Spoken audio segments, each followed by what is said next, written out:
Hello and welcome back to wings एक उड़ान। So दोस्तों, आज हम डिस्कस करेंगे कुछ MCQs admission of new partner जो मैंने करवाया था उसके कुछ एमसीक्यूज़ पेंडिंग थे।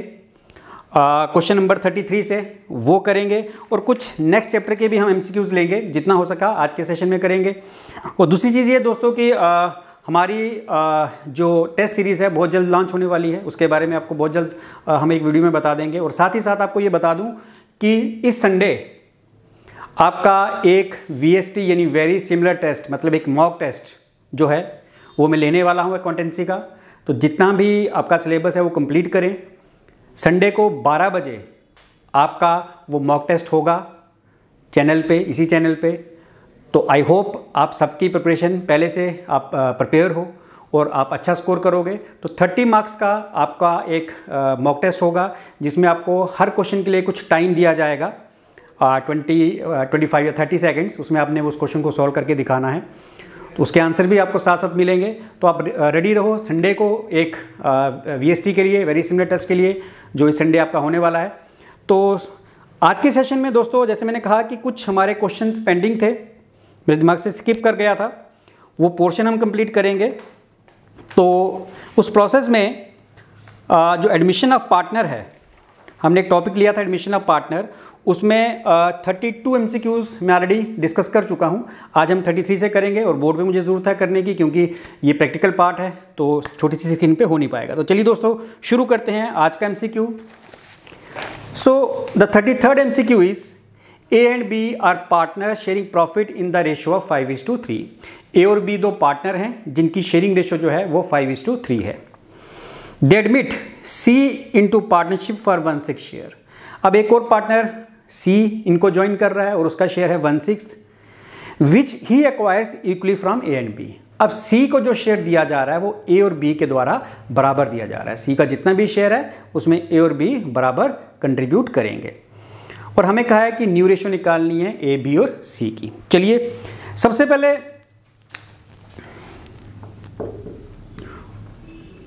Old ratio of A and B। A and B की ओल्ड रेशियो क्या है? That is 3:2, sorry 5:3, not 3:2, it is 5:3। C एक नया पार्टनर है और उसको शेयर दिया जा रहा है 1/6, और इसको जो शेयर C को दिया जा रहा है वो A और B बराबर हिस्सों में दे रहे हैं, यानी दोनों का सैक्रिफाइस बराबर है। इसका मतलब A कितना सैक्रिफाइस करेगा? तो A का सैक्रिफाइस होगा जितना C को शेयर देना है। कितना शेयर देना है? 1/6। तो आधा A देगा, आधा B, आधा मतलब हाफ। तो ये हो जाएगा 1/12। ये A का सैक्रिफाइस हो गया। B का सैक्रिफाइस सेम इतना, C को जितना शेयर देना है 1/6 उसका आधा यानी हाफ B पे करेगा, क्योंकि क्वेश्चन में लिखा गया कि दोनों ने हाफ ऑफ इक्वल सैक्रिफाइस किया, मतलब 1:1 की रेशियो में सैक्रिफाइस किया। ठीक है, तो ये भी हो जाएगा 1/12। सैक्रिफाइस आ गया। न्यू शेयर कैसे निकालते हैं हम? फॉर्मूला क्या बताया था मैंने? फॉर्मूला था ओल्ड शेयर माइनस सैक्रिफाइस। तो कर लेते हैं बात पहले A की। A का ओल्ड शेयर कितना था? 5/8 माइनस सैक्रिफाइस कितना है? 1/12। अगर आप इसका एलसीएम लेते हो तो एलसीएम आ जाएगा 24। 8 3 सा 24 है, तो 5 को भी 3 के साथ मल्टीप्लाई करना पड़ेगा। 5 3 सा 15। 12 कितने सा 24 होगा? 2, तो 1 को भी 2 के साथ मल्टीप्लाई करेंगे तो क्या आ जाएगा? 2। तो 15 - 2 13/24। ये A का न्यू शेयर आ गया। अब बात करते हैं B की। B का ओल्ड शेयर कितना था? फॉर्मूला तो वही रहेगा 3/8 माइनस B ने कितना सेक्रीफाइस कर दिया? जो B ने सेक्रीफाइस किया उसके शेयर में से माइनस कर देंगे। अगेन 24 एलसीएम आ जाएगा अगर आप कैलकुलेट करोगे। 8 3 सा 24, 3 3 सा 9, और 12 को 2 के साथ मल्टीप्लाई करेंगे 24 आएगा। 2 1 सा 2, 7/24। तो अब आप न्यू रेशो बना लो। हमेशा न्यू रेशो में एक पार्टनर इंक्रीज हो जाएगा। तो A का न्यू शेयर है 13/24, B का न्यू शेयर है 7/24, और C का आप यहीं से ले लोगे 1/6। तो 6 4 सा 24, क्योंकि डिनोमिनेटर सेम करने हैं हमने, तो इसको भी 4 के साथ मल्टीप्लाई कर लेंगे। तो रेशो बनेगी 13:7:4। तो देखते हैं इसमें हमारे इसमें कौन सा आंसर है। ये C पार्ट हमारा आंसर है। सो जो क्वेश्चन नंबर 33 है उसका जो राइट आंसर है वो C रहेगा। आई होप ये आपको क्लियर है। चलिए दोस्तों नेक्स्ट पार्ट पे चलते हैं। एक चीज़ और बता दूं दोस्तों, इसमें सॉल्व करने में टाइम लगता है, तो अगर एग्जाम में ऐसा कोई क्वेश्चन आ भी जाए तो आपने इसको प्रायोरिटी नहीं देनी है, ये आपने लास्ट में क्लियर रखना है कि लास्ट में अगर आपके पास टाइम होगा तो आप इसको सॉल्व करने की कोशिश करोगे, क्योंकि ये बहुत ज़्यादा आपका टाइम कंज्यूम करेगा, जिसमें एक क्वेश्चन के चक्कर में हो सकता है आपके 3-4 क्वेश्चन छूट जाएँ। तो ऐसे क्वेश्चन जिनको आपको देख के लग रहा है कि इसमें वर्किंग्स हैं काफ़ी ज़्यादा, उनको आप लास्ट में रखोगे, उसको लास्ट में अटेम्प्ट करोगे। ठीक है, चलिए नेक्स्ट पे बात करते हैं। Next question is 34th question is X and Y are partner in a firm having capital of rupees 1,08,000 and 72,000। तो देखो दोस्तों, दो पार्टनर्स हैं X और Y और उनकी कैपिटल दे रखी है। ठीक है, तो X की कैपिटल कितनी है? X's कैपिटल इज 1,08,000 और Y की कैपिटल कितनी है? Y की कैपिटल है 72,000। ये दोनों की कैपिटल है। आगे कहता है दे admit Z into partnership for 1/3 share. अब जो Z नया पार्टनर है, Z को वो शेयर दे रहे हैं 1/3, प्रॉफिट का 1/3 Z को जाएगा। And Z is to bring proportionate amount of capital. Z को प्रोपोर्शनेट कैपिटल लानी है।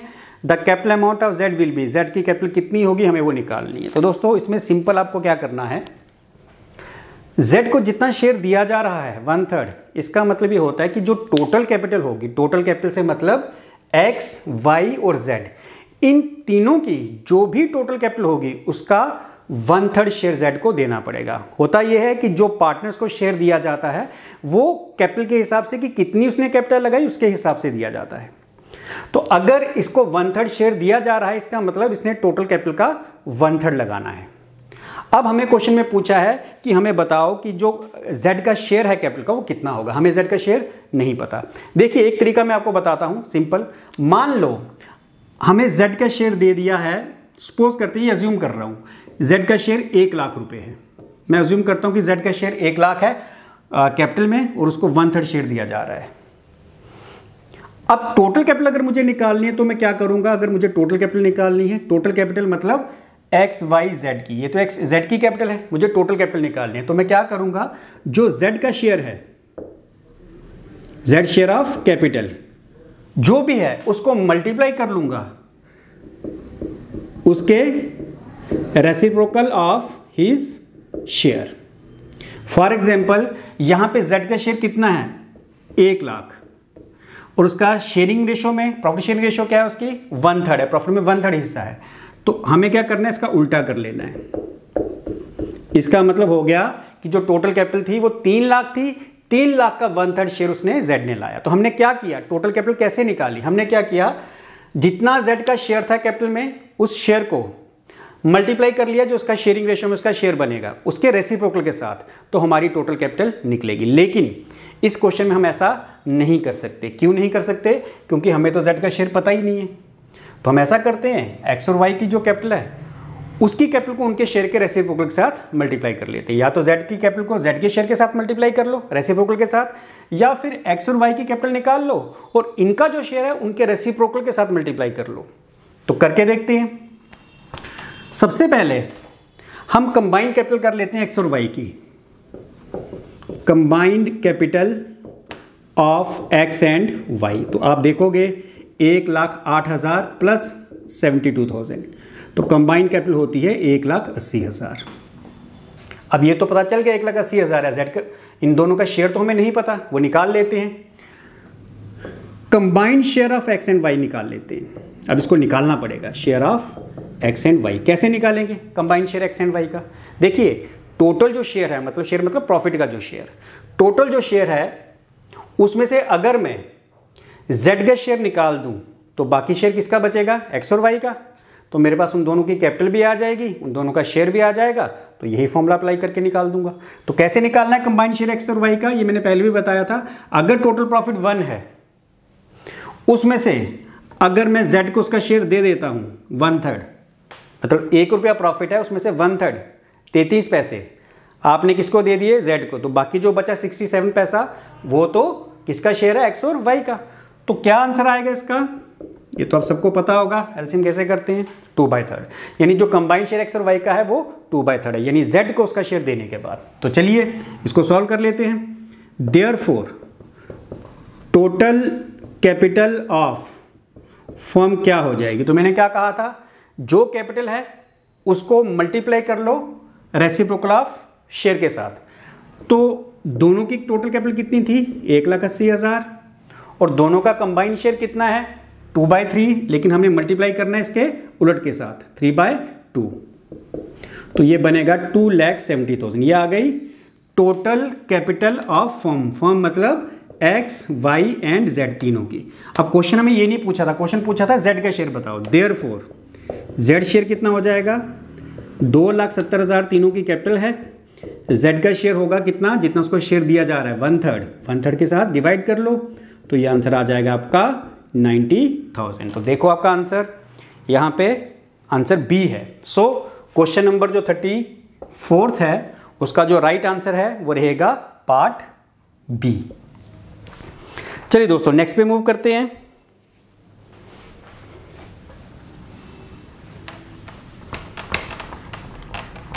Next is A and B are partner in a firm with capital of 90,000 and 1 lakh। A और B partners हैं जिसमें A की capital 90,000 है और B की कैपिटल 1 लाख है। C was admitted for 1/3 share in profit and brings 1,70,000 as capital. C का share 1/3 है और उसने 1,70,000 अपनी कैपिटल लाई। Calculate the amount of goodwill, हमें गुडविल बतानी है कितनी है। तो देखिए इसको कैसे करना है। सबसे पहले जो क्वेश्चन नंबर 35, जो नया पार्टनर है पहले उसकी कैपिटल देखो कितनी है। तो नया पार्टनर सी की कैपिटल कितनी है, सी की कैपिटल है 1,70,000। ठीक है, पहले क्वेश्चन की तरह ही है, इससे पहले जो क्वेश्चन किया ऑलमोस्ट वैसा ही है। सी का शेयर कितना है प्रॉफिट में, उसको शेयर कितना दिया जा रहा है, उसको शेयर दिया जा रहा है 1/3। तो टोटल कैपिटल फर्म की कैसे निकालेंगे, मैंने अभी बताया था इससे पहले वाले क्वेश्चन में। Therefore total capital of firm क्या हो जाएगी, मैंने कहा था जितना सी को शेयर दिया जा रहा है, जितनी सी की कैपिटल है 1,70,000, उस कैपिटल को मल्टीप्लाई कर लो उसका जो शेयर है उसके रेसिप्रोकल के साथ। रेसिप्रोकल मतलब उल्ट के साथ। 3/1 नीचे लिखने की जरूरत नहीं है। 0,000 5,10,000। टोटल कैपिटल ऑफ फर्म मतलब ये किनकी, ए बी एंड सी, ये तीनों की टोटल कैपिटल जो है 5,10,000 के बराबर है। लेकिन अगर हम इंडिविजुअल कैपिटल, इनकी अलग अलग कैपिटल का टोटल करें वो कितनी आएगी देख लेते हैं। अगर हम कंबाइंड कैपिटल निकालें ऑफ ए बी एंड सी, तो देखो हमें क्वेश्चन में ए की कैपिटल दे रखी है, आपके पास पीडीएफ होंगे। ए की कैपिटल क्वेश्चन में दे रखी है 90,000, बी की कैपिटल क्वेश्चन में दे रखी है 1 लाख, और सी की कैपिटल भी क्वेश्चन में दे रखी है 1,70,000। इसका हम टोटल कर लेंगे तो टोटल कितना आएगा, टोटल आएगा 3,60,000। अब देखो आपको यहां फर्क दिख रहा होगा, यहां मैं कह रहा हूं कि ए बी सी की टोटल कैपिटल 5,10,000 है, लेकिन यहां जब मैं इंडिविजुअली उनकी कैपिटल टोटल कर रहा हूं तो 3,60,000 निकल रही है। इसका मतलब ये जो सी कैपिटल लेके आया था इसके अंदर कुछ गुडविल भी थी, अदरवाइज हम अगर इसको इसके साथ मल्टीप्लाई करते तो हमारा ये आंसर आना चाहिए था 3,60,000, लेकिन नहीं आ रहा। वो कितना आ रहा है, 5,10,000। इसका मतलब बीच में, इस कैपिटल के बीच में कहीं गुडविल का अमाउंट भी है, हमें वही निकालना है। तो गुडविल हम कैसे निकालेंगे, देयरफॉर गुडविल कैसे होगी, आपने टोटल कैपिटल में से माइनस कर लेनी है टोटल कैपिटल, माइनस कर लो कंबाइंड कैपिटल। तो टोटल कैपिटल आपकी है 5,10,000 और कंबाइंड है 3,60,000। ये कंबाइंड आ गई तो 1,50,000 आपकी क्या हो गई, गुडविल। तो देख लेते हैं इसका आंसर क्या है। हाँ, इसका आंसर 35 का जो क्वेश्चन है इसका part A is the right answer कि 1,50,000 इसकी गुडविल होगी। चलिए दोस्तों नेक्स्ट पे मूव करते हैं। Next is if there is an increase in the value of building. अगर किसी बिल्डिंग की वैल्यू में इंक्रीज आता है, मतलब बिल्डिंग की वैल्यू बढ़ जाती है, the journal entry will B. अच्छा, आपको याद होगा मैंने आपको रिवॉल्यूशन अकाउंट बताया था, ठीक है, नॉमिनल अकाउंट है, एक्सपेंसेस लॉसेस रिकॉर्ड करते हैं। एसेट की जो इंक्रीज है, इंक्रीज इन एसेट हम क्रेडिट साइड में लिखते थे और डिक्रीज इन एसेट हम डेबिट साइड में लिखते थे, मतलब गेन्स वहां लॉसेस यहाँ, गेन्स क्रेडिट में लॉसेस डेबिट में। अच्छा, decrease in liability, liability decrease होती थी क्योंकि ये भी गेन है, जब आपको कम पैसे किसी को पे करना है तो लाइबिलिटी डिक्रीज हुई, गेन है, हम क्रेडिट साइड में रिकॉर्ड करते थे, ये आपकी डेबिट साइड, ये क्रेडिट साइड। और इंक्रीज इन लाइबिलिटी आपका एक तरह का लॉस होता है तो वो डेबिट साइड में रिकॉर्ड होता है, ये आपको याद होगा, नहीं याद तो मैंने लिखवा दिया है। अब क्वेश्चन इसी के ऊपर बेस्ड है, कहता है अगर बिल्डिंग की वैल्यू इंक्रीज हुई तो उसकी जर्नल एंट्री क्या होगी। देखिए, रिवॉल्यूशन अकाउंट को हमने क्या किया, कोई एसेट जब इंक्रीज होता है तो रिवॉल्यूशन अकाउंट को हम क्या करते हैं, क्रेडिट, तो रिवॉल्यूशन अकाउंट तो आ जाएगा क्रेडिट में, ठीक है। अब डेबिट में क्या आएगा, एसेट की वैल्यू कभी भी इंक्रीज हो तो हमेशा डेबिट में आता है, ये रूल आपने सीखा होगा, डेबिट व्हाट कम्स इन या debit increase in value of asset. तो आप क्या लिखोगे, जर्नल एंट्री क्या बनेगी, building account debit to revolution account. क्यों बिल्डिंग अकाउंट डेबिट किया, क्योंकि एसेट की वैल्यू क्या हुई थी, इंक्रीज, और जब भी एसेट की वैल्यू इंक्रीज होती है तो एसेट अकाउंट डेबिट हो जाता है, और जब डिक्रीज होती है तो एसेट अकाउंट क्रेडिट हो जाता है।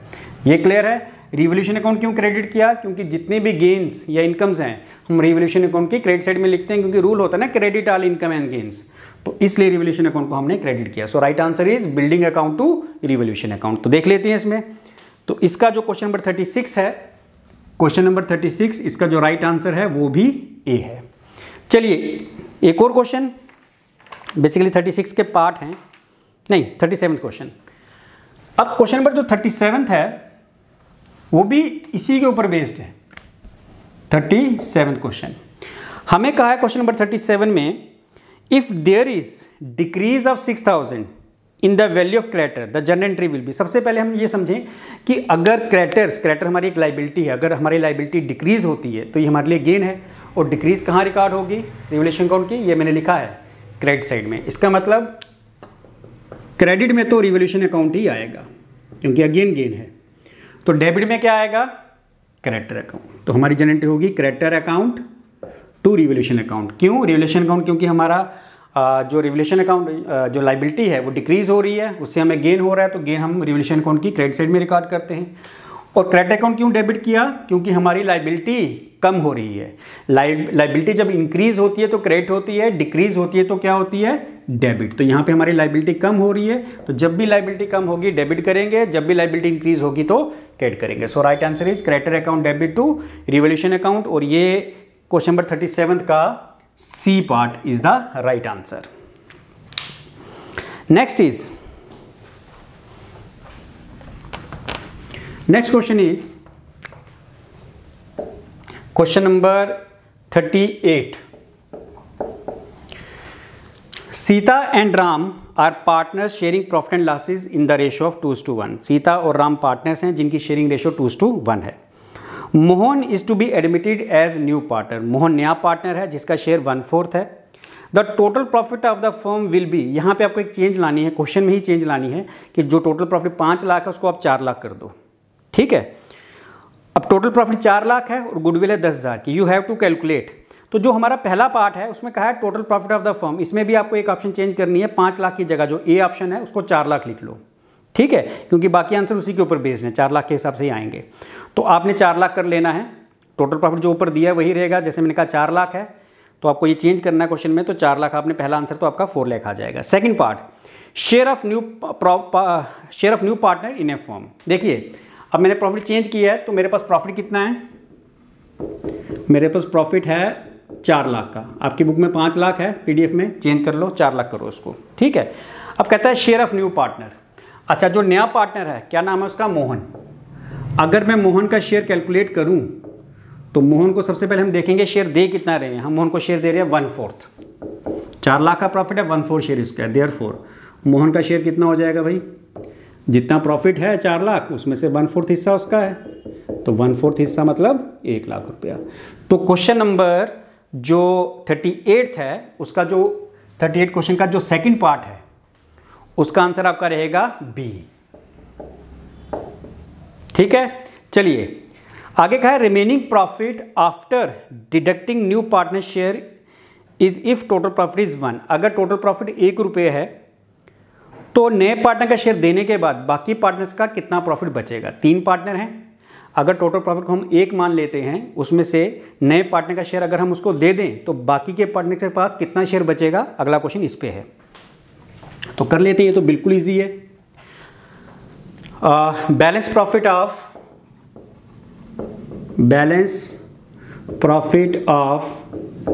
सीता एंड राम क्या होगा। देखो उसने कहा कि नए पार्टनर को शेयर देने के बाद अगर टोटल प्रॉफिट 1 है, उसमें से जो मोहन है उसका शेयर उसको दे दो। मोहन का शेयर कितना है 1/4, तो बैलेंस प्रॉफिट कितना बचेगा। एलसीएम आप सबको आता है 4 4 1 जा 4, इसके नीचे 1 नहीं होता है, 1 कंसीडर करेंगे, 1 1 जा 1 ही, मतलब 3/4। तो जो बैलेंस प्रॉफिट होगा सीता और राम का वो 3/4 होगा। आंसर देख लेते हैं। सो क्वेश्चन नंबर जो 38 है उसका जो थर्ड पार्ट का answer is B part. Next question number 4th, लेकिन फोर्थ पार्ट इसी का। इससे पहले मैं 5th पार्ट कराऊंगा क्योंकि 4th पार्ट उसी से रिलेटेड है। ठीक है, तो क्वेश्चन नंबर 38 का अब मैं आपको 5th पार्ट कराने चला। चलो जी 5th पार्ट देख लेते हैं। कहा इसमें ये है न्यू प्रॉफिट शेयर रेशो बतानी है, हमें बताना है न्यू शेयरिंग रेशो क्या होगी। चलिए old ratio of Sita and Ram देख लेते हैं। ओल्ड रेशो क्या है, दैट इज इक्वल टू 2:1। चलिए जी 2:1 ओल्ड रेशो है। और जो मोहन नया पार्टनर है उसका शेयर कितना है, मोहन का शेयर कितना है, मोहन का शेयर है 1/4। ठीक है, अब यहां पर सेक्रीफाइस के बारे में कुछ नहीं लिखा हुआ। तो मैंने आपको बताया था कि जब सेक्रीफाइस के बारे में क्वेश्चन में कुछ भी मेंशन नहीं होगा, क्वेश्चन साइलेंट होगा सेक्रीफाइस पे, तो जो ओल्ड रेशो थी आपकी शेयरिंग रेशो वही आपकी सेक्रीफाइसिंग रेशो भी बनेगी, वही आपकी न्यू रेशो भी बनेगी। इसका मतलब ओल्ड रेशो अगर 2:1 है तो न्यू रेशो भी 2:1 होगी। और तीसरा सी का भी हमें शेयर लेना है। लेकिन अब आप देखो यहाँ पे 2:1 जो हमारे दो आंसर हैं ए और सी, इन दोनों में 2:1 तो आ रहा है, लेकिन अब हमें कैलकुलेट करना पड़ेगा क्योंकि एक में जो सी का शेयर 1 बता रहा है, दूसरे में सी का शेयर 2 बता रहा है, इसलिए हमें कैलकुलेशन करनी पड़ेगी। ठीक है, तो हम क्या करेंगे, बैलेंस प्रॉफिट निकाल लेंगे। शॉर्टकट में करेंगे, ज़्यादा लंबा नहीं करना है इसको। कैसे करेंगे बैलेंस प्रॉफिट, कैसे निकालते हैं, अभी मैंने बताया कि टोटल प्रॉफिट जो 1 है, अगर उसमें से मैं सी का शेयर निकाल दूँ, सॉरी मोहन का शेयर निकाल दूँ, तो बाकी जो 3/4 शेयर बचा वो किसका है, सीता और राम का। तो इसका मतलब सीता का न्यू शेयर क्या हो जाएगा, सीताज न्यू शेयर। आप ऐसा कर लो, जो बैलेंस प्रॉफिट बचा है, कितना बचा है 3/4, वही दोनों में बांट दो इसी रेशो में, 2/3, 3 कैंसिल यानी 2/4। और राम का शेयर ये भी ऐसे ही निकलेगा न्यू शेयर। जो बैलेंस प्रॉफिट बचा है कितना 3/4, इसका 1/3 इसको चला जाएगा, तो 1/4। तो न्यू रेशो क्या बनी अब आपकी, सीता का शेयर 2/4, राम का शेयर 1/4, और जो नया पार्टनर मोहन उसका शेयर भी 1/4। 4 कॉमन हो गया, रेशो बनी 2:1:1। और ये देखेंगे 5th का A part is the right answer. जो 5th पार्ट है इसका 38 का, उसका ए पार्ट राइट आंसर है। अब आते हैं 4th पार्ट पे। तो देखिए 4th पार्ट क्या है, क्योंकि इसी के ऊपर बेस था, न्यू रेशो हमने बना ली है 2:1:1। तो देख लेते हैं क्वेश्चन क्या है। Share of Raja after admission of Mohan in A firm. भाई राजा तो इसमें कोई है नहीं, इसलिए मैं मान के चलता हूँ कि सीता का शेयर की बात हो रही है। देख लेते हैं, 1 मिनट।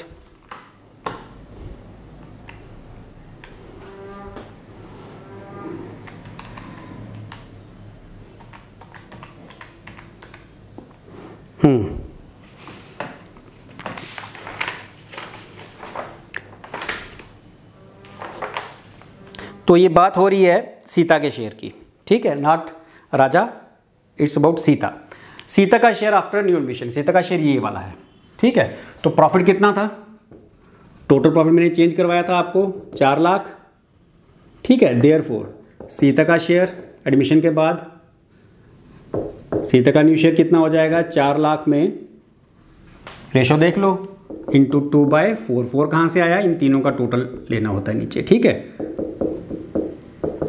तो 2 लाख हमारा जो आंसर है वो रहेगा। इसमें बेसिकली 2 लाख के 2 आंसर दिए हैं, तो ये प्रिंटिंग मिस्टेक है। तो जो भी आंसर आपका, क्योंकि एक ही आंसर होगा वहाँ पे, तो आपने इसको क्लिक करना है। तो सो राइट आंसर इज, आप इसको ए भी कह सकते हो, और जो डी आंसर है वो भी 2 लाख है, तो वो भी हो सकता है, कोई इशू नहीं है इसमें। चलिए दोस्तों, next is at the time of dissolution of goodwill brought in by the new partner the partners capital account are.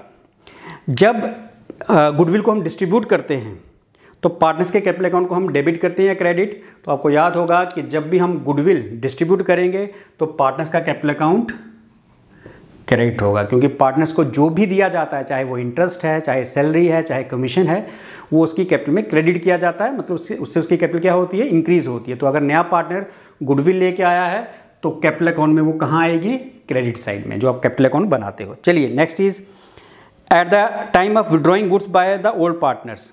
अगर ओल्ड पार्टनर गुडविल विड्रॉ करते हैं which is brought in bye new partner, जो नए partner ने लाई थी, the capital account of old partners. देखो, partners को goodwill मिली, partners का कैपिटल अकाउंट क्रेडिट हो गया। अब उन्होंने क्या किया, गुडविल विड्रॉ कर ली, इसका मतलब कैपिटल अकाउंट क्या हो जाएगा, ये तो उसका उलट है, डेबिट हो जाएगा।